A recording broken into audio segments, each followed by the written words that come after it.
এই হাসিনা কুকুরের মাথার মধ্যে টুপি পড়াইছিল, এই নবীজির টুপি, নবীজির সুন্নত, এই সুন্নতি টুপি কুকুরের মাথায় পড়াইছে আলেম ওলামাদেরকে অপমান করবার জন্য।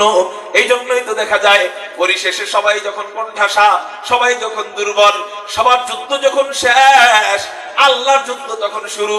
আল্লাহর যুদ্ধ যখন শুরু হয়ে যায়, হাসিনার আপন সন্তানদের মাধ্যমে আন্দোলন ঘটায়া আল্লাহ এদেরকে জুতা পিটা দিয়া দেশ ছাড়া করে। আরে কুকুর তো থাকার মতো মালিকের বাড়ির জায়গা পায়, শিয়াল তো থাকার মতো গর্ত খুঁজে পায়।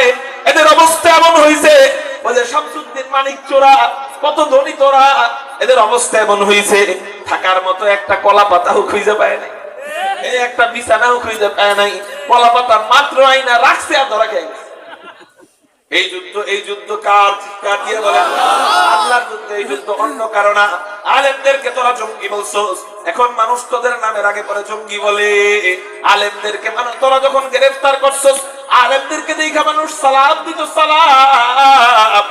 আর বর্তমানে ইনুকে গ্রেফতার করে, সালমান এফ রহমানকে গ্রেফতার করে, ওই যে মানিক চোরারে গ্রেফতার করে, মানুষ দেখে সালাম দিব কি? এক একজনে গর্বিত হইয়া সুবহানাল্লাহ বইলা বইলা টয়লেটের স্যান্ডেল দিয়া বাড়ি দেয়। ঠিক না ভাই? শামসুদ্দিন বিচারপতি মানিক চোরা যে ঘুষি মারছে না কত বড়, পলকে তো পাইলে পলকে পলকে পিটায়। এই অপমান কার পক্ষ থেকে? আলেমদের সম্মান কার পক্ষ থেকে? আল্লাহ ওয়ালাদের সম্মান কার পক্ষ থেকে? এই জন্য কখনো ওয়ালিদের বিরুদ্ধে আচরণ করবেন কিনা বলেন? আপনি যত বড়ই নেতা হন, এই বিএনপির নেতারা আপনারাও কান করে খাড়া করে শুনে রাখেন, আপনারা আগামীতে ক্ষমতায় আসতে পারেন, আপনাদের জন্য দোয়া করি। কিন্তু একটা কথা মনে রাখবেন, ক্ষমতা পায়া ফেরাউন, নমরুদ, বুশ, হামান, কারুন, আবু জাহেল আর হাসিনার মতো আপনারাও যেন আলেমদেরকে ভুলে না যান, আপনারাও যেন আল্লাহকে ভুলে না যান। এই জন্য যাদের হাতেই ক্ষমতা আসবে, দোয়া করি আপনাদেরকে সুষ্ঠুভাবে পরিচালনা করার তৌফিক দান করুন। আমরা আওয়ামী লীগও চিনি, বিএনপিও চিনি, আমরা আগামীতে চাই উলামায়ে কেরামের বাংলাদেশ। কারা কারা আমার সাথে চান? আল্লাহু আকবার বলে আগামীতে আলেম নির্বাচন করলে উলামায়ে কেরামদেরকে চোখ বুজে ভোট দিবেন তো ইনশাআল্লাহ? আল্লাহ তুমি কবুল করো, বলি আমিন। মুহতারাম হাজিরিন, আমি কারো বিরোধিতা করতেছি না, যারা আলেমদের বিরুদ্ধে আমরা তার বিরুদ্ধে। আওয়ামী লীগ আলেমের বিরোধিতা করছে তো আমরা তার বিরুদ্ধে। যদি ভবিষ্যতে বিএনপি, জামাত, চরমনাই, হেফাজত, খেলাফত কেউ আলেমের বিরোধিতা করে, আমরাও তাদের বিরুদ্ধে। ঠিক না ভাই? ঠিক। মুহতারাম হাজিরিন, তো বলতেছিলাম এই যে ওয়ালিদের ব্যাপারে রহমতের বার্তা দিয়ে গেলেন। হাসিনা এই অবস্থা হয়, এটা আল্লাহর যুদ্ধ। হাসিনাদের সাথে এখন আল্লাহর যুদ্ধ চলতেছে। ওরা কিন্তু ভালো নাই, জানেননি? ওরা কিন্তু এখন ভালো নাই। বিভিন্ন ভাবে ষড়যন্ত্র, কেমনে বাংলাদেশে চট করে ঢুকা যায়, তুমি চট করে ঢুকবা, আমরা চট করে তোমার জবাই করবো। ঠিক না ঠিক? কারণ জঙ্গিরে কি করতে হয়? আমাকে জঙ্গি কইছে এতদিন, তোমরা জঙ্গি, রাষ্ট্রীয় ভাবে ঘোষণা হয়েছে তোমরা জঙ্গি, তোমাদেরকে আমরা এই বাংলার মাটিতে দেখতে চাই না। তোমরা যে জায়গায় আছো অনেক ভালো আছো, সুখে থাকলে ভূতে কিলায়, একবার আসো না বাংলাদেশে, অবস্থা কি করে জনগণ তোমাদেরকে। আল্লাহ হেফাজত করুক, বলি আমি। এই যে ওদের সাথে যুদ্ধ করেন কে? পরিণাম কি? কি কারণে করে? কি কারণে করে এই যুদ্ধটা? কি কারণে করতেছে? ওলিদের সাথে দুশ্মনির কারণে। জোরে বলেন, কিসের কারণে? এই যে সুসংবাদ, ওলিদের সাথে দুশ্মনি করলে যুদ্ধ করবেন আল্লাহ, 1450 বছর আগে এই সুসংবাদ দিয়ে গেলেন কে? নাম বলেন তার? হুজুর আকরাম সাল্লাল্লাহু আলাইহি ওয়াসাল্লাম। তাহলে বোঝা গেল আমার নবীজি মুত্তাকি ওলিদের ব্যাপারেও রহমতের বার্তা দিয়ে গেছেন। জোরে কোন আলহামদুলিল্লাহ। আমার নবী জগৎবাসীর জন্য রহমত। আলোচনা চলতেছে, মূল হেডলাইন আমার নবী কিসের জন্য রহমত? জগৎবাসীর জন্য রহমত। এরপরে দ্বিতীয় ধাপের কথা, জগৎবাসীর মাঝে মানুষ আছে, আমার নবী মানুষদের জন্য কিভাবে রহমত, এটাই ব্যাখ্যা করে করে হাদিস দিয়ে, দলিল দিয়ে আপনাদেরকে বোঝানোর চেষ্টা করতেছি যে আমার নবী জগৎবাসীর মানুষদের জন্য কিভাবে রহমত। কয় প্রকার মানুষ গেল? কয় প্রকার শ্রেণী গেল? 3 প্রকার।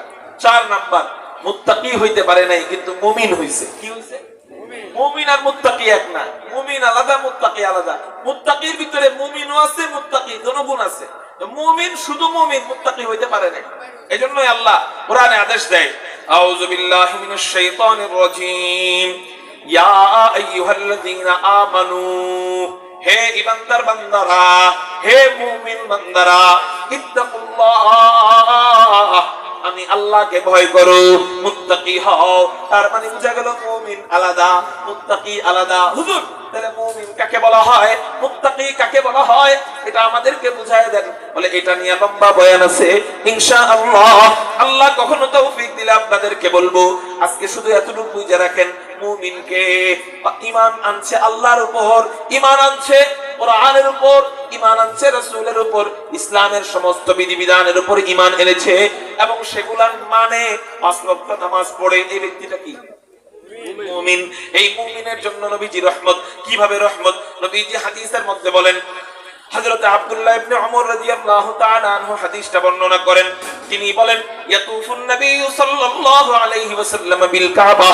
হুজুর আকরাম সাল্লাল্লাহু আলাইহি ওয়াসাল্লাম একবার কাবা শরীফ তওয়াফ করতেছিলেন।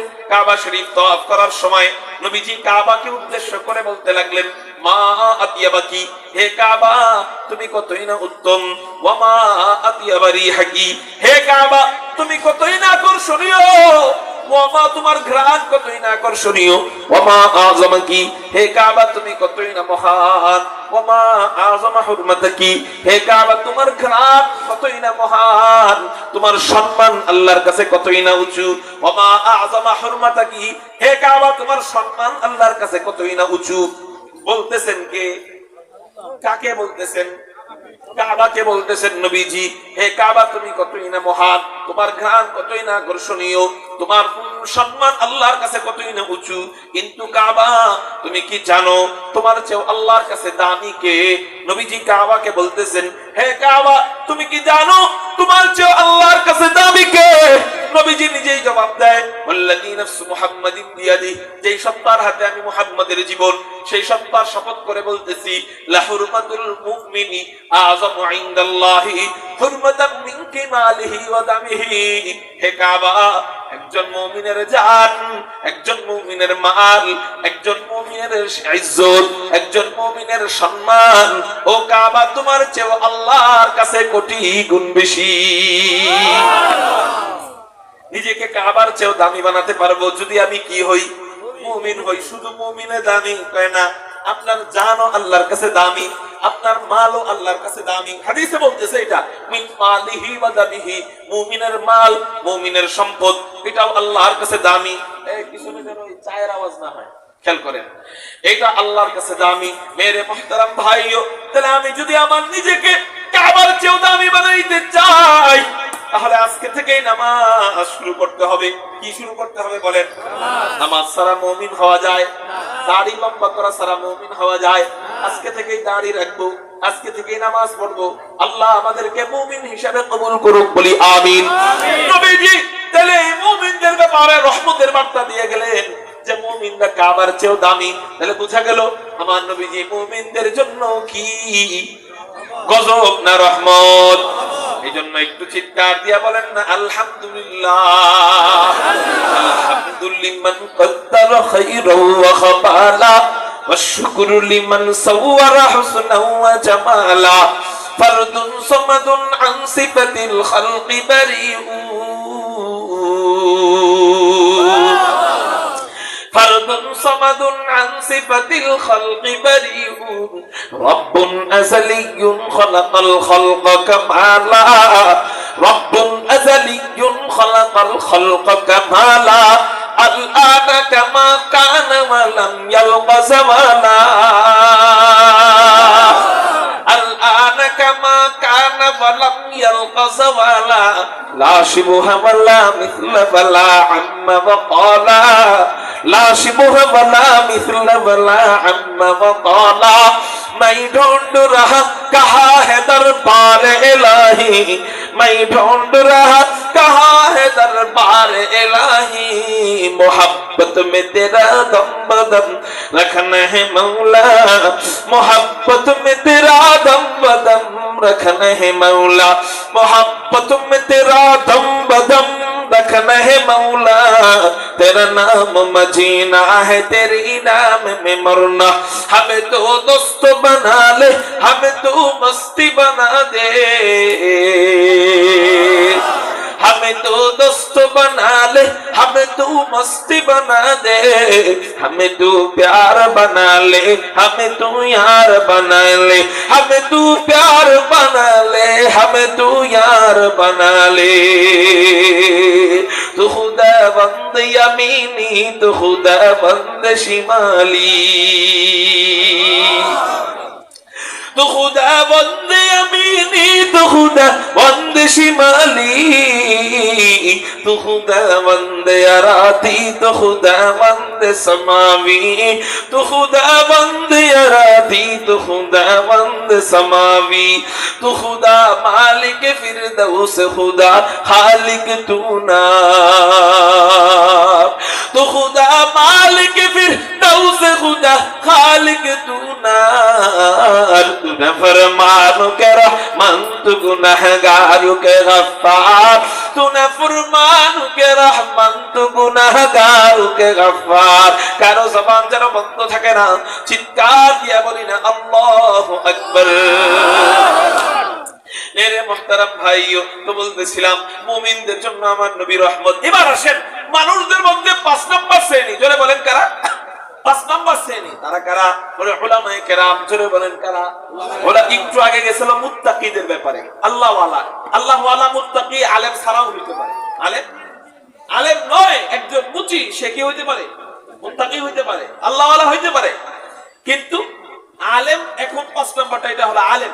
জোরে বলেন কারা? আলেম। আমার নবীজি আলেমদের জন্য কিভাবে রহমত, আলেমদের ব্যাপারে এত রহমতের হাদিস আছে, শুধু হাদিসগুলো যদি বলি সারা রাত চলে যাবে। এইজন্য আলেমদের ব্যাপারে একটা হাদিস বলবো, যারা বুঝার তারা বুঝে নেবেন। নবীজি আলেমদের ব্যাপারে বলেন, ক্বালা রাসূলুল্লাহ সাল্লাল্লাহু আলাইহি ওয়াসাল্লাম ইশফাউ ইয়াউমুল কিয়ামাতি সালাসাতুন। নবীজি বলেন হাসরের ময়দানে আমাকে সুপারিশের অনুমতি দেওয়ার পর আল্লাহ আরো 3 প্রকার ব্যক্তিকে সুপারিশের অনুমতি দিবেন। কয় প্রকার রে? 3 প্রকার। এই 3 প্রকার কারা? নবীজি বলেন আল আম্বিয়া, আমি ব্যতীত অন্যান্য নবীদেরকেও পরবর্তীতে সুপারিশের অনুমতি দেওয়া হবে। 2 নাম্বার সুম্মাল উলামা, নবীজি বলেন আল্লাহ পাক রব্বুল আলামিন উম্মতের আলেম যারা, আলেমদেরকে সুপারিশের অনুমতি দিবেন। 3 নাম্বার সুম্মা শুহাদা, আল্লাহর রাস্তায় জিহাদ করে যারা শহীদ হয়ে গেছে, এই শহীদদেরকে আল্লাহ সুপারিশের অনুমতি দিয়ে দিবে। তাহলে এই 3 প্রকার ব্যক্তির মাঝের ব্যক্তি কারা? উলামায়ে কেরামরা জোরে বলেন কারা? আলেমরা আমাদের জন্য সুপারিশ করবে। এই জন্যই তো নবীজি বলেন আলেমের সুপারিশ যদি পাইতে চাও, যদি জান্নাতে হইতে চাও, যদি জান্নাতে থাকতে চাও, নবীজি বলেন কুন আলিমান। 1 নাম্বার হয়তো তুমি আলেম হয়ে যাও। 2 নাম্বার আও মুতাআল্লিমান, যদি তোমার কপালে ইলম না থাকে, তুমি যদি আলেম না হও, তাহলে তুমি আলেমের ছাত্র হও। কারণ দুনিয়াতে সবাই যদি আলেম হয়, আলেমেরে খাওয়াইবে না। সবাই যদি আলেম হয়, আলেম বানানোর জন্য, ওই যে আলেমের খেদমত করার জন্য রিকশা চালাবে কে? আলেমের খেদমত করার জন্য গাড়ি চালাবে কে? আলেমের খেদমত করার জন্য খেত নিলাবে কে? আলেমের খেদমত করার জন্য লজিম খাওয়াবে কে? সব আলেম হবে এটা তো জরুরি না। কিন্তু শুনে রাখো, তুমি যদি আলেম না হইতে পারো, আও মুতাআল্লিমান, আলেমের ছাত্র হয়ে যাও, আলহামদুলিল্লাহ। এখানে আলেমের ছাত্র আছেন কারা কারা? হাত উঠান। মাত্র এই কয়জন? বুঝে নাই মাত্র এই কয়জন না? হাত নামান। আপনারা এই যে এখানে বসছেন, বসে কি শিখতেছেন? আমি বেশিরভাগ কথা কোরআন থেকে বলতেছি না হাদিস থেকে? জোরে বলেন কিসের থেকে? হাদিস থেকে। কোরআনের এক আয়াতের তাফসীর করতেছি হাদিস দিয়ে। তাফসীর বিল হাদিস, হাদিসের মাধ্যমে তাফসীর করার চেষ্টা করতেছি। তাহলে আমি তাফসীর দিয়ে কথা বলতেছি, আবার কোরআন হাদিস দিয়েও কথা বলতেছি। তাহলে মাদ্রাসায় কি শেখানো হয়? এটি বাদে অন্য কিছু? তো মাদ্রাসার ছাত্ররা ছাত্র হইতে পারলে আপনারা কি ছাত্র না? তাহলে সবাই হাত উঠান। কারা কারা এখানে আলেমের ছাত্র হয়েছেন? আল্লাহু আকবার বলেন, আলহামদুলিল্লাহ বলেন। তাহলে এই মাহফিল কইরা আপনারা একাডেমিক ভাবে মাদ্রাসায় যায় পড়ার সুযোগ নাই, ব্যবসার কারণে, বাণিজ্যের কারণে, চাকরির কারণে। কিন্তু এই মাহফিলের মাধ্যমে আপনারা অটো আলেমের ছাত্র হয়ে যান। সুবহানাল্লাহ। নবীজি বলেন কুন আলিমান, তুমি আলেমের ছাত্র হও, কুন আলিমান আও মুতাআল্লিমান, আলেম হও, আলেম না হইতে পারলে আলেমের ছাত্র হও, আও মুস্তাঈনান, সবাইকে আলেমের ছাত্র হইতে পারবে? অনেকে ছোট সময় বিদেশ চলে গেছে, আলেমের থেকে কিছু শিখবে, ছাত্র হবে, এই বয়স আর তার সে পায় নাই, বিদেশে কাজ শুরু করে দিচ্ছে। সে কি করে জানেন? আলেমদের মহব্বত করে মাসে মাসে টাকা পাঠায়। কি পাঠায়? নবীজি বলে আও মুস্তাঈনান, যদি আলেমের ছাত্র হইতে না পারো তাহলে আলেমরে সাহায্য করো। এরপর আবার কিছু বান্দা আছে গরীব, এ সাহায্য করতে পারে না, তাহলে কি করবে? বলে নবীজি বলে আও মুহিব্বান, আলেমদের মহব্বত করো। কি করো? শুধু মহব্বত করো। এই মহব্বত যদি আল্লাহ পায়, তোমারে ওই আলেমের সাথে জান্নাতি বানায় দিবে। এরপর নবীজি বলেন ওয়ালা তাকুন খামিসান ফাতাহলিক শাদ্দান, তুমি 5 নাম্বারটা হয়ো না, মানে উলামা বিদ্বেষী হয়ো না। কি বিদ্বেষী? বর্তমানে বাংলাদেশে উলামা বিদ্বেষী অন্য এক নামে আবির্ভাব হয়েছে। ওই নাম কারা জানেন? ওই গ্রুপের নাম কি? জোরে বলেন কারা? সাত গ্রুপরা কারা? জোরে বলেন। উলামা বিদ্বেষীরা অন্য, উলামা বিদ্বেষী নাম দিলে তো এদেরকে কেউ সাপোর্ট করবে না, এই জন্য অন্য নামে এরা আলেম বিদ্বেষীদের কাতারে চলে গেছে। যে নামে আলেম বিদ্বেষী হোক না কেন, আওয়ামী লীগ আলেম বিদ্বেষী করছে, আওয়ামী লীগ নাম দিয়া আওয়ামী লীগ দেশ থেকে শেষ হয়ে গেছে। সাদিয়ানিরা যদি সাত গ্রুপ নাম দিয়া আলেম বিদ্বেষী হয়, এরাও আজ না হোক কাল একদিন এই দেশ থেকে বের হয়ে যেতে বাধ্য হবে। সে যেই হোক, আলেমের বিদ্বেষী হলে আল্লাহ তারে দুনিয়াতে রাখবে না, এরে ধ্বংস করে দিবে।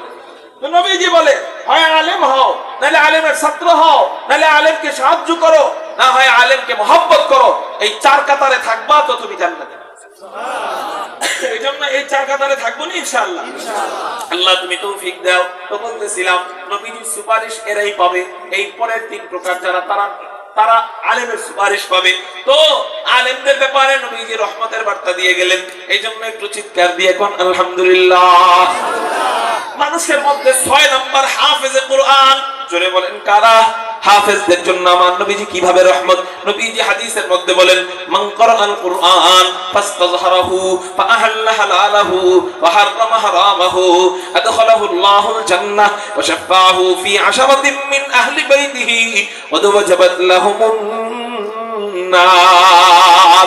নবীজি বলেন কোন ব্যক্তি যদি কুরআনুল কারীমের হাফেজ হয়, হালাল হারাম মাইনা চলে, এই ব্যক্তি কি আল্লাহ আদখালাহুল্লাহুল জান্নাহ, আল্লাহ ওই হাফেজকে জান্নাতে ঢুকাবেন। শুধু জান্নাতে ঢুকাবেন তাই নয়, ওই হাফেজকে আল্লাহ বলবে যা ওয়াশাফাহু ফি 10 মিন আহলি বাইতিহি ক্বাদ ওয়াজাবাত লাহুমুন নার। আল্লাহ ওই হাফেজকে বলবে যা তোর পরিবার থেকে যারা জাহান্নামে চলে গেছে এমন 10 জনকে সুপারিশ করে জান্নাতে নিয়ে যা। চিৎকার দিয়ে বলেন না সুবহানাল্লাহ। ওই হাফেজ 10 জনকে সুপারিশ করে জান্নাতে নিয়ে যাবে। ওই দৃশ্য কেমন হবে ওটা আসলে বুঝানো যাবে না, তারপরেও একটু বলি। মনে করেন আপনি বাবা, একজন সন্তানকে কি বানাইছেন? হাফেজ বানাইছেন। কথার কথা, মনে করেন আপনার কোন আমল আল্লাহ কবুল করলেন না, কোন হজ কবুল করলেন না, কোন যাকাত কবুল করলেন না, কোন নামাজ কবুল করলেন না। হুজুর এতগুলা কবুল হবে না, এটা আবার সম্ভব নাকি? হয় নামাজ কবুল না হয় নামাজ কবুল হবে, নামাজ যদি কবুল না হয় তাহলে নাইলে রোজা কবুল হবে, রোজা যদি কবুল না হয় তাহলে যাকাত কবুল হবে, যাকাত যদি কবুল না হয় তাহলে অন্যটা কবুল হবে, ওইটা যদি কবুল না হয় তাহলে কুরবানি কবুল হবে। এরকম ইসলামে একটা কবুল না হইলে হয়তো আরেকটা হবে। এরকমই তো না না না, ইসলামের সমস্ত আমল মওকুফ, সমস্ত আমল মুখাপেক্ষী নামাজের উপরে। কিসের উপর? কারো যদি নামাজ কবুল না হয় তার হজ কবুল হবে না, কারো যদি নামাজ সহি শুদ্ধ না থাকে তার যাকাত কবুল হবে না, তার ভালো কোনো কাজ কবুল হবে না। এই নামাজ আবার মওকুফ কয়েকটা আমলের উপরে, এই নামাজ আবার মুখাপেক্ষী কয়েকটা আমলের উপরে। যেমন একটা আমল যদি কারো তেলাওয়াত সহি না থাকে তার নামাজ হবে না। আরেকটা আমল যদি কারো শরীর পাক, কাপড় পাক, নামাজের জায়গা পাক না থাকে তার নামাজ কবুল হবে না। আরেকটা আমল যদি তার পেটের মধ্যে হারাম মাল থাকে তো তার নামাজ কবুল হবে না। তাহলে বোঝা গেল এই 3টা কারণ যদি আপনার ভিতরে থাকে, অথবা 3টার যে কোনো একটা কারণ আছে, অর্থাৎ আপনি তেলাওয়াত সহি শুদ্ধ করে পারেন না, তেলাওয়াত না পারার কারণে আপনার নামাজ কবুল হয় নাই, নামাজ কবুল না হওয়ার কারণে আপনার রোজাও আল্লাহর কাছে কবুল হবে না, হজও কবুল হবে না, আপনার যাকাতও কবুল হবে না। এটা হাদিস থেকে বলতেছি, নামাজ কবুল না হইলে তার কোনো নিজের দোয়াও কবুল হবে না, তার জন্য অন্য কেউ দোয়া করলে সেটাও কবুল হবে না। তাহলে মূল ইসলামের মধ্যে ঈমানের পরে সবচেয়ে গুরুত্বপূর্ণ আমল কোনটা? নামাজ। এই জন্য নামাজি হব তো ইনশাআল্লাহ। এখন আপনার কোনো না কোনো কারণে নামাজ কবুল হয় নাই, হয়তো আপনি সুদ খাইতেন এই জন্য নামাজ কবুল হয় নাই, অথবা আপনি নাপাক কাপড় দিয়ে নামাজ পড়তেন এই জন্য নামাজ কবুল হয় নাই, অথবা আপনি তেলাওয়াত সহি ছিল না, আপনি নিজে বুঝতে পারেন নাই, হুজুররা বুঝে আপনার তেলাওয়াত সহি নাই, এই জন্য নামাজ কবুল হয় নাই। নামাজ কবুল না হইলে সব আমল থাকছে না গেছে? সব আমল গেছে। নবীজি বলেন, কোন কারণে যদি আপনার নামাজ কবুল না হয়, কোন কারণে যদি আপনার হজ কবুল না হয়, কোন কারণে যদি আপনার যাকাত কবুল না হয়, কোন কারণে যদি আপনার রোজা কবুল না হয়, আল্লাহ আপনার জান্নাত দিব না জাহান্নাম দিব? জাহান্নামে দিব। এখন মনে করেন ওই জাহান্নামের কাতারে আপনি পড়ে গেছেন, আপনার কিছুই কবুল হয় নাই, আপনাকে জাহান্নামের দিকে নিয়ে যাইতেছে, অথবা কবুল হইছে কিন্তু আপনার জাহান্নামের শাস্তি ভোগ করায়া এরপর ওই কবুলের ফলাফল দিবে, ওই এরপর কবুলের কি দিবে? পদের পাল্লা ভারী হয়ে গেল, নেকের পাল্লা হালকা হয়ে গেল, তখন আপনি জান্নাতি নাকি জাহান্নামী? জাহান্নামী। মনে করেন আপনি জাহান্নামী হয়ে গেছেন, আপনাকে নেওয়া যখন শুরু করছে, আপনি হাত পা নাড়ায় কান্না আরম্ভ করছেন, হাত পা নাড়ানোটা ফেরেশতাদের কাছে ভালো লাগে না, এই জন্য আপনার হাতের মধ্যে আগুনের শিকল পেঁচায় দিছে। এবার আপনি পা নাড়ানো আরম্ভ করছেন, পা যেন নাড়াইতে না পারেন এই জন্য পায়ের মধ্যে আগুনের বেড়ি পড়ায় দিছে। এবার আপনি কাঁধ নাড়ানো আরম্ভ করছেন, এটাও যেন নাড়াইতে না পারেন এই জন্য গলার মধ্যে আগুনের শিকল পড়ায় দেওয়া হয়েছে। এখন হাতও নাড়াইতে পারেন না, পাও নাড়াইতে পারেন না, গলাও নাড়াইতে পারেন না, শুধু চিৎকার করতে পারেন যে কে আছো, ও হাসরবাসীরা তাকায় দেখো আমারে জাহান্নামে নিয়ে যাইতেছে। আপনি আপনার মারে বলবেন, আম্মা এই যে তাকায় দেখো আমারে জাহান্নামে নিয়ে যাইতেছে, কয়েকটা নেকি দাও আমারে জান্নাতে নিয়ে যাবে আল্লাহ, কয়েকটা নেকির বিনিময় আল্লাহ আমারে জান্নাত দিয়ে দিবে। মা বলবে, আমি তোরে চিনি না, ইয়াউমা ইয়াফিরুল মারউ মিন আখি ওয়া উম্মিহি ওয়া আবি ওয়া সাহিবাতিহি ওয়া বানি। ভাই বলবে, তুই কে? আমি তোরে চিনি না। মা বলবে, তুমি কে? আমি তোমারে চিনি না। সবাই বলবে, তোমাকে চিনি না। ওই বান্দা যখন চিৎকার করতে থাকবে, যার সাথেই দেখা হবে তারে বলবে, ভাই আমার একটু বাঁচাও, আমার একটু নেকি দাও, আমার একটু বাঁচাও, আমার ব্যাপারে একটু সুপারিশ করবো। এইটাতে ফেরেশতারা বিরক্ত হয়া এতক্ষণ পর্যন্ত হাত পা গলা বাইদা রাখছিল, এখন পেরাক আগুনের পেরাক দিয়ে তার জিহ্বাটা বাইদা দিবে। এখন জিহ্বা দিয়ে আবার কোনো সাউন্ড বের হবে না, জিহ্বা দিয়েও কোনো কথা বের হবে না, শুধু চোখ দিয়ে ইশারা করতে পারবে। কি দিয়ে? জাহান্নামী বান্দা শুধু কি দিয়ে ইশারা করবে? চোখ দিয়ে ইশারা করবে। ফেরেশতারা এটা যখন টের পাবে তখন চোখ দিয়ে আর ইশারা করতে পারবে না। কেন? বলে আগুনের রড, আগুনের পেরাক চোখের মধ্যে পেরাকগুলো ঢুকায়া রাখবে। এখন আর চোখ দিয়ে ইশারা করার কোনো ক্ষমতা নাই, নির্জীব বস্তুর মতো সে পড়ে থাকবে। ওই অবস্থায় ফেরেশতারা তাকে টানবে, ডাইনা ডাইনা জাহান্নামের সামনে দাঁড় করাবে। এই যে ফেরেশতারা আগুনগুলা বাড়াইতে থাকবে, আপনাকে জাহান্নামে ফেলানোর জন্য জাহান্নামের দরজাটা খোলা হবে, আগুনগুলা বাড়ানো হবে। দুনিয়ার চেয়ে বড় বড় সাপগুলো আপনাকে খাওয়ার জন্য হা করবে। ফেরেশতারা গুর্জটা উঁচা করবে আপনাকে কি দেওয়ার জন্য? বাড়ি দেওয়ার জন্য। বিচ্ছুগুলা চোখ বড় বড় করবে আপনাকে মুখে নেওয়ার জন্য। আপনার পিছনে যেই ফেরেশতা দাঁড়ায় রয়েছে, ওই ফেরেশতা আস্তে আস্তে পাটা পিছনে নিবে। কেন? বলে ফুটবলে লাথি দেওয়ার আগে যে ফুটবলে লাথি দেয় সে পাটা আগে কি নেয়? পিছনের দিকে নেয়। যেই মাত্র লাথি মারবে, এমন মুহূর্তে আপনি ধইরা নিছেন যে আপনি নিশ্চিত এখনই জাহান্নামে পড়ে যাবেন, এমন মুহূর্তে একজন আপনার হাত ধরে বলবে, বাবা রে আমি তোমারে কতক্ষণ ধরে খুঁজতেছিলাম, মাত্র তোমারে পাইলাম। ও বাবা আমি কে জানোনি? বাবা তো দেখেও না, কেমনে বুঝবে কে? বলতেছে তুমি কে, ইশারায় বুঝায় তুমি কে। ওই সন্তান বলে, বাবা তুমি যতই বড় গুনাহগার হও, আমারে কষ্ট করে তুমি হাফেজ বানাইছিলা, আল্লাহ ওই দিক দিয়ে তোমারে পাঠাইছে জাহান্নামে ঢুকায় দেওয়ার জন্য, আর আমারে পাঠাইছে ওইখান থেকে তোমারে বাঁচায়া জান্নাতি বানানোর জন্য। ওই বাচ্চাটা সব ফেরেশতাদের মাঝখান দিয়া থাপা দিয়া নিজের বাপ মারে টাইনা আল্লাহর কাছে সুপারিশ করে জান্নাতি বানায় দিবে। বলেন ওই সময় ওই বাবার অবস্থা কেমন হবে? যে নিশ্চিত ধরে নিছে জাহান্নামে। আরে জাহান্নামের কথা দূরেই রাখেন, একজনের ফাঁসির আসামি রশির ভিতরে গলা ঢুকাবে, এমন মুহূর্তে সরকার কইছে ওরে মাফ করে দিলাম, তখন কেমন লাগবে? এই আনন্দ কি সে ছাড়া আর কেউ বুঝবে? জাহান্নাম থেকে বাইচা যখন জান্নাতের দিকে হাফেজ বাচ্চাটা নিয়ে যাবে, আলেম বাচ্চাটা নিয়ে যাবে, এই যে আনন্দ, এই আনন্দটা কি আপনার ইঞ্জিনিয়ার বাপরা বুঝবে? ডাক্তারের বাপরা বুঝবে? বুঝবে না। তাহলে যদি আমি সেই আনন্দ বুঝতে চাই, যদি কোনো কারণে আটকায় যায়, আমার আলেম সন্তান আমার ব্যাপারে সুপারিশ করবে, আমার হাফেজ সন্তান আমার ব্যাপারে সুপারিশ করবে, যদি আমি এটা চাই, তাহলে কমপক্ষে একটা সন্তান আমার হাফেজ বানাইতেই হবে। কে কে রাজি আছেন আমাদের বংশধর থেকে একজন সন্তান হাফেজ আলেম বানাবো? আল্লাহু আকবার বলে দুই হাত। পাক্কা ওয়াদা ইনশাআল্লাহ। হাত নামান। মুরব্বিরা, আপনাদের সন্তান বড় হয়ে গেছে, পড়াইবেন কবে? পড়ানোর বয়স তো শেষ। মুরব্বিরা সন্তানদেরকে ওসিয়ত করবেন যেন তারা তাদের সন্তানকে, মানে আপনার নাতিদেরকে যেন মাদ্রাসায় পড়ায়। রাজি আছেন ইনশাআল্লাহ? তাহলে ওই একজন সুপারিশকারী রেখে গেলে, আপনি কোনো কারণে আটকায় গেলে, ওই সুপারিশকারীর বরকতে আপনি জান্নাতি। আল্লাহ কবুল করুক বলি আমিন। তাহলে হাফেজদের জন্য আমার নবী রহমত। জোরে বলেন সুবহানাল্লাহ। 7 নাম্বার, 8 নাম্বার, 7, 8 এটা বলে বয়ান শেষের দিকে ইনশাআল্লাহ। 7 একেবারে সংক্ষিপ্ত। গুনাহগার বান্দারা বলবে যে হুজুর আমরা তো আলেমও হইতে পারি নাই, আমরা তো সাহাবী হইতে পারি নাই, আমরা তো আল্লাহ ওয়ালা হইতে পারি নাই, আমরা তো মুমিনও হইতে পারি নাই, আমাদের জন্য কি নবীজি রহমত না? উত্তর, আপনি কি?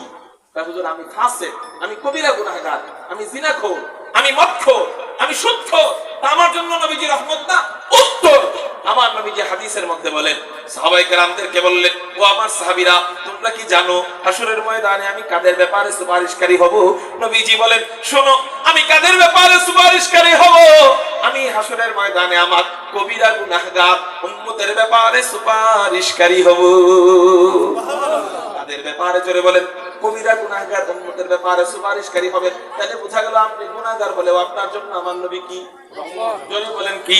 গেল 7 নাম্বার। 8 নাম্বার, আমার নবী এতিম বাচ্চাদের জন্য রহমত। জোরে বলেন কাদের জন্য রহমত? এতিম বাচ্চাদের জন্য কিভাবে রহমত? নবীজি হাদিসের মধ্যে বলেন, ক্বালা রাসূলুল্লাহ সাল্লাল্লাহু আলাইহি ওয়াসাল্লাম, মান দাম্মা ইয়াতীমান বাইনা আবাওয়াইনি মুসলিমাইনি ইলা তাআমিহি ওয়া শারাবিহি হাত্তা ইস্তাগনিয়া আনহু ওয়াজাবাত লাহুল জান্নাহ। নবীজি বলেন, কোন ব্যক্তি যদি কোন মুসলিম পিতামাতার এতিম সন্তানকে লালন পালন করে, মুসলিম পিতামাতার কি? কাকে? এতিম সন্তানকে। কাকে লালন পালন করে? এতিম সন্তানকে লালন পালন করে। নবীজি বলেন, ইলা তাআমিহি ওয়া শারাবিহি, তার খানাপিনার সাথে এতিমের খানাপিনাকে শরীক করে নেয়। অর্থাৎ তার যে খানাপিনা, তার যে হালাল রিজিক, ওই রিজিকটার একটা অংশ এতিমকে দান করে, এতিমের জন্য দান করে, এতিমের খাবারের জন্য দান করে, এতিমের পড়ালেখার জন্য দান করে, এতিমের ভরণ পোষণের জন্য দান করে। নবীজি বলেন, হাত্তা ইস্তাগনিয়া আনহু, ও একটা বয়স চূড়ান্ত পর্যায়ে, একটা চাকরি পাওয়ার আগ পর্যন্ত, সাবলীল হওয়ার আগ পর্যন্ত, ফারেগ হওয়ার আগ পর্যন্ত, আলেম হওয়ার আগ পর্যন্ত, হাফেজ হওয়ার আগ পর্যন্ত, হাত্তা ইস্তাগনিয়া আনহুর অর্থ হলো উপযুক্ত বয়স হওয়ার আগ পর্যন্ত এই এতিমকে দান করে যায়। নবীজি বলেন, ওয়াজাবাত লাহুল জান্নাহ, আল্লাহ তার জন্য জান্নাত রেখে দিবেন। বিষয়টা এমন নয়, আল্লাহ তার জন্য এতিমকে ভরণ পোষণ করার সাথে সাথে আল্লাহ ওই ব্যক্তির জন্য জান্নাতকে ওয়াজিব করে দিবে। জান্নাতকে ওয়াজিব করে দিবে। অথচ আমাদের অবস্থা এমন, আমাদের তো উচিত ছিল এই হাদিসের ওয়াফার পাওয়ার জন্য নিজ দায়িত্বে আমাদের এতিমখানা খোলার, সরকারি দায়িত্বে এতিমখানা খোলার, গ্রামের দায়িত্বে এতিমখানা খোলার। আমরা তো খুলি না, বরং মাদ্রাসার হুজুররা যদি আমাদের এই কাজটা করে দেয়, আমরা তাদেরকে সাধুবাদ জানাবো তো দূরে থাক, তাদেরকে হেল্প করবো তো দূরে থাক। অবস্থা এমন হয়, মাদ্রাসার হুজুররা যখন আমাদের কাছে এতিমদের ভরণ পোষণের জন্য হাত পাতে, তখন আমরা ওই হাতটাকে ভিক্ষুকের হাতের নজরে দেখি। কোন নজরে দেখি? ভিক্ষুক আপনার কাছে টাকা চাইলে আপনি যেমন বিরক্ত হন, মাদ্রাসার হুজুর এতিমের জন্য যখন চায়, আপনার চেহারা ওই জন্য ওই রকম বিরক্ত হয়। এজন্য আপনাদেরকে একটা কথা বলি, আপনারা বিরক্ত হলেও আপনাদের কাছে চাবো, না হলেও চাবো। কেন চাবো? আমার লাভে নয়, আপনার লাভে চাবো। কার লাভে? হুজুর আমার আবার লাভ কেমনে? শুনেন তাহলে। কবি মাদ্রাসার মূলনীতির মধ্যে লেখা আছে, সরকারের পক্ষ থেকে কোনো টাকা নেওয়া যাবে, সরকারের কাছে কোনো অনুদান মাদ্রাসার জন্য চাওয়া যাবে না। কওমি মাদ্রাসার মূলনীতিতে এটা লেখা। যদি কেউ এই মূলনীতির বাইরে যায়, তার মাদ্রাসা কওমি মাদ্রাসা আর থাকে না, সেটা সরকারি মাদ্রাসা হয়ে যাবে, আলিয়া মাদ্রাসা হয়ে যাবে। একই মূলনীতির মধ্যে লেখা যে কওমি মাদ্রাসা সরকারের কাছে টাকা চাইতে পারবে না, আবার তার নিচেই লেখা কওমি মাদ্রাসা ব্যক্তিগত কারো কাছে টাকা চাইতে পারবে। অর্থাৎ কোন ব্যক্তির কাছে, কওমের কাছে, জাতির কাছে, গোত্রের কাছে, ঘরের কাছে, পরিবারের কাছে, মেয়েদের কাছে, ছেলেদের কাছে, ছোটর কাছে, বড়র কাছে টাকা চাইতে পারবে। আসলে দেখেন, ঘুরায় ফিরায় চাইলেও সেই পদু না, সবই তো টাকা। সরকারের কাছে টাকা চাইলে ওইটা কি, আপনার কাছে টাকা চাইলে ওইটা কি, দুটোটাই টাকা। কিন্তু একটা চাওয়ার নিষেধ কওমি মাদ্রাসার পক্ষ থেকে, আরেকটা চাওয়ার আদেশ। কারণ কি? কারণ হলো আমরা যদি সরকারের কাছে চাই, সরকার টাকা দিয়া তার দলের লোকরা মাইক ধরে কইব, এই মাদ্রাসায় আমি 50 লক্ষ টাকা দিয়ে গেলাম, আপনারা আগামীতে কি করবেন, আমাকে ভোটটা দিবেন। তার মাকসাদ উদ্দেশ্য ভোট, তার মাকসাদ উদ্দেশ্য কি? কিন্তু আপনি ব্যক্তিগত কারো কাছে যদি চান, তার মাকসাদ উদ্দেশ্য ভোট নয়, তার মাকসাদ উদ্দেশ্য ওয়াজাবাত লাহুল জান্নাহ, যেন আল্লাহ জান্নাতকে ওয়াজিব করে দেয়। এজন্যই তো পটিয়ার মুহতামিম সাহেব, সাবেক মুহতামিম সাহেব রাহমাতুল্লাহ আলাইহির কাছে একজন যায় বলছে, হযরত আপনার বিশাল বড় ভবন লাগবে বলে। হুজুর বলতেছে, হ্যাঁ ভবন লাগবে।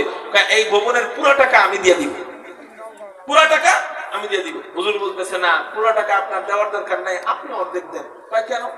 আজীব অবস্থা, আমি দিতে চাই পুরো টাকা, আপনি নিতে চান অর্ধেক। বুঝেন নাই কথাটা? আমি দিতে চাই পুরো টাকা, আপনি দিতে চান কি, আপনি নিতে চান অর্ধেক।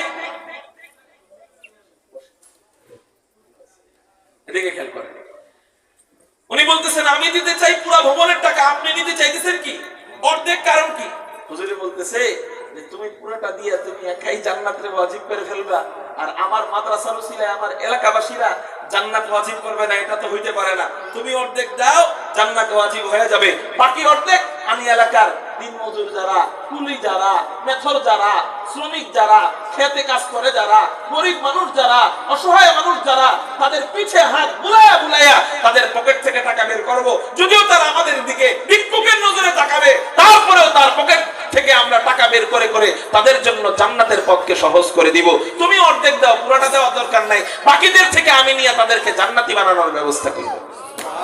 এই হলো কওমি মাদ্রাসা। আপনারা আমাদের দিকে খারাপ নজরে তাকাইলেও আমরা আপনাদের কাছে বারবার চাই। কেন? বলে আমাদের লাভে না। আল্লাহর কসম করে বলি, আপনি না দিলেও মাদ্রাসা যেমনে চলছে অমনি চলবে। আপনি দিলেও মাদ্রাসা চলবে, না দিলেও। কোন বছর একটু না দিয়ে দেখেন তো, আয় ব্যয়ের হিসাব তো আপনাদের কাছে আছেই। এই আয় ব্যয়ের হিসাবের সময় দেখেন, তাদের কাছে জিজ্ঞাসা কইরা যে হুজুর আমি তো এই বছর 1 লাখ দেই নাই, তো এই বছর কি 1 লাখ কম আসছে না? দেখবেন না, আগের বছরের মতোই হয়ে গেছে। এটা আল্লাহর পক্ষ থেকে হয়। এইজন্য ভাই, এতিমদের সাথে স্বতঃস্ফূর্তভাবে যে থাকে না, সে জান্নাতি বান্দার বৈশিষ্ট্য ঢুকাইতে পারে নাই। আর এতিমের জন্য চাওয়া হলে স্বতঃস্ফূর্তভাবে যে শরীক হয়, সে কোন বান্দার বৈশিষ্ট্য? জান্নাতি বান্দার বৈশিষ্ট্য।